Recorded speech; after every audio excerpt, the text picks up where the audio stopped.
Welcome to my channel. Don't forget to subscribe. Ube Cheese Pandesal. Ingredients: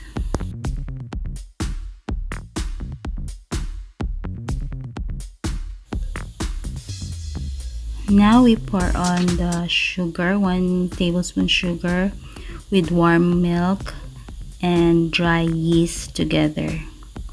So let's stir it.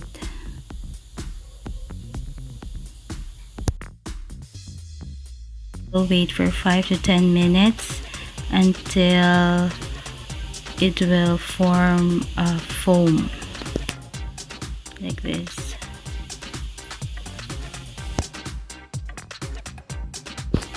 So this is our all-purpose flour and 1/2 cup sugar together. Mix thoroughly, and then we will pour the salt,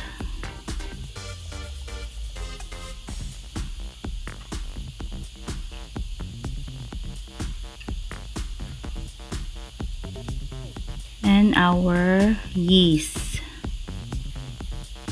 with the milk. So let's combine all together.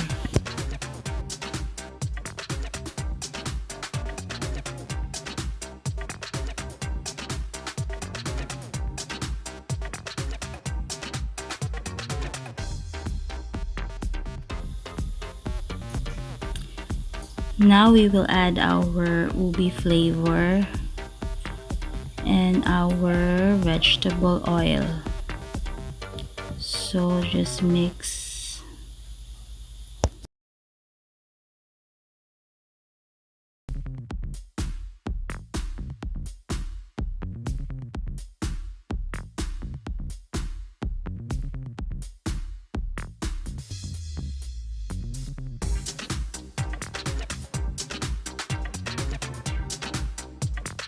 Now let's start to knead our dough for about 15 to 20 minutes, or you can use your mixer if you want, but for the meantime I'm gonna use my hands.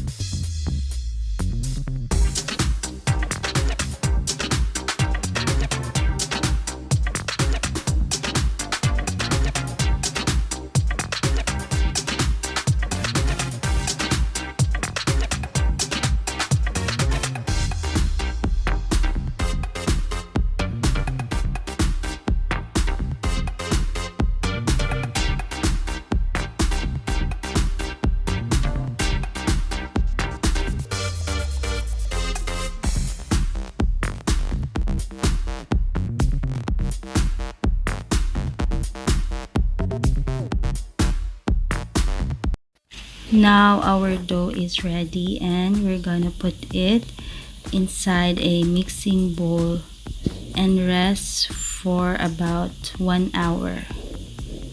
And make sure to cover your mixing bowl. So in here we have ube halaya. We add milk with butter, and you just have to microwave it for about 1 minute. Let's add some ube flavor for coloring, so I want like a little bit darker.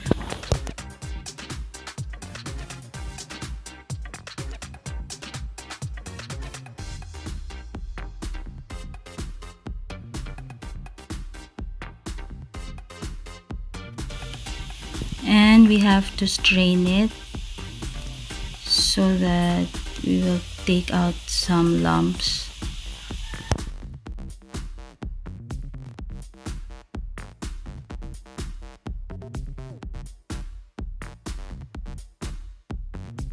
So this is our ube halaya. Actually, you can make your own ube halaya, but since I don't have ube, so I just use ube that is available from grocery. So I just add milk and butter and sieve. So that's it. So our dough is ready. We will take it out and we will gonna portion our dough.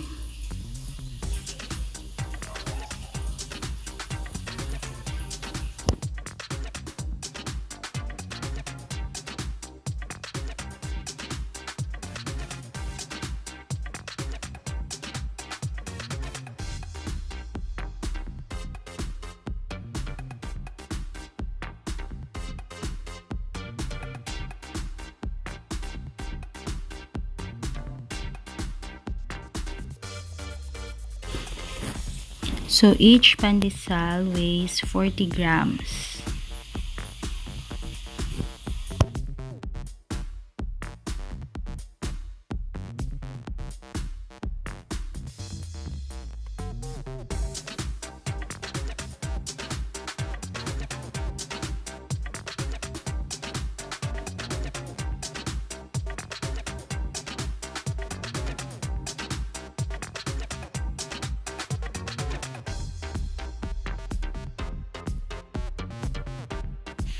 So it yield 24 pandesal.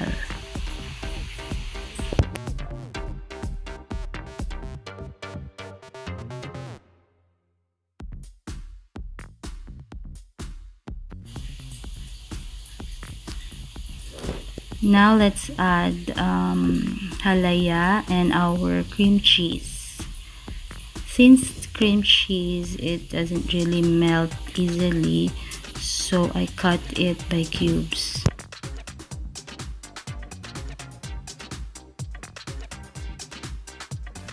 If you don't like cream cheese, you can also use cheddar cheese. Actually, myiesha, she likes the cheddar cheese.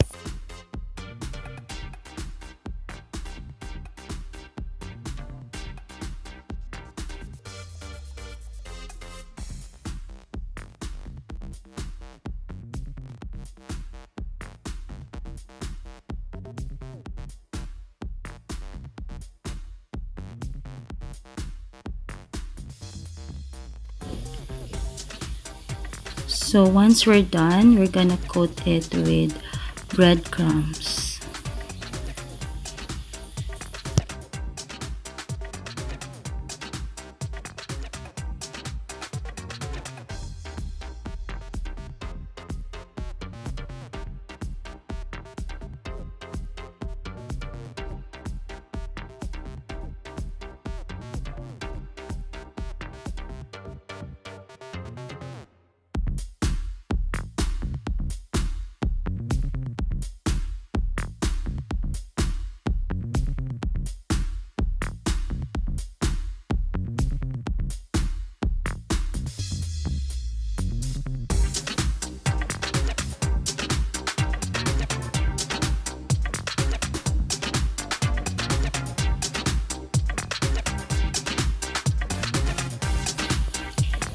So after we coat our bread, we're gonna rest it for 1 hour. Let's proof it for about 1 hour, and after that, see that it's ready to bake.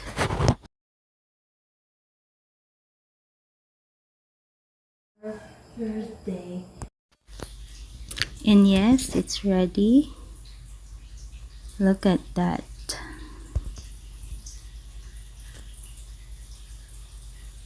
So it's so easy. You just follow the instructions, the ingredients. And this is our Ube Cheese Pandesal. Actually, it's Ube Cream Cheese Pandesal. So enjoy, and I hope you like our video.